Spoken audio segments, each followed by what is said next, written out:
So my favorite game console was released 15 years ago. The Nintendo 64 first appeared in the summer of 1996 in Japan. The console got to the States by the fall, and by the end of 1997 was introduced to all major markets. Now, it was named for its 64-bit CPU, but the N64 failed to dominate the previously Nintendo-crazy Asian market, which was much more receptive to the 32-bit Sony PlayStation. Now, the N64 was pretty much the final competitor during the 5th generation of gaming consoles, which consisted most importantly of the Sega Saturn, the Sony PlayStation, and the Nintendo 64, and these consoles would lay out how the system wars would go during this era. Chalk it up to poor marketing, the fact that the market wasn't quite ready for a 64-bit system after just becoming acquainted with a 32-bit system, or the relatively higher price of the N64, but the original PlayStation was a mega frontrunner in the 5th generation of gaming consoles.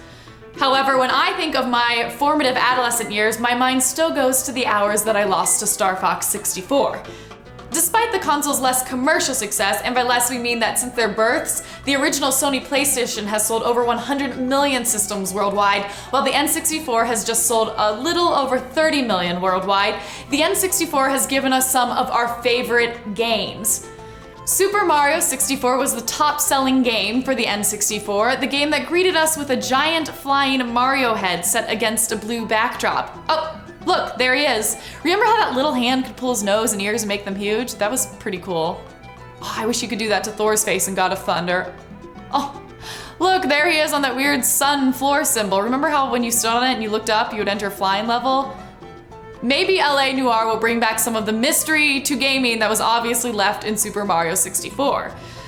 But truly, the painting realms of the game were so detailed and each star required so many hours of diligent gameplay, this was definitely a huge success for Nintendo.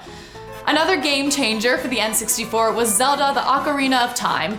Its detailed world and complicated puzzles resulted in a game that was both unforgettable and playable more than once. And Epona's song? Instant classic. Oh, look, there they are, aww. But Edit Station 1 and I want to hear from you. What was your favorite N64 game?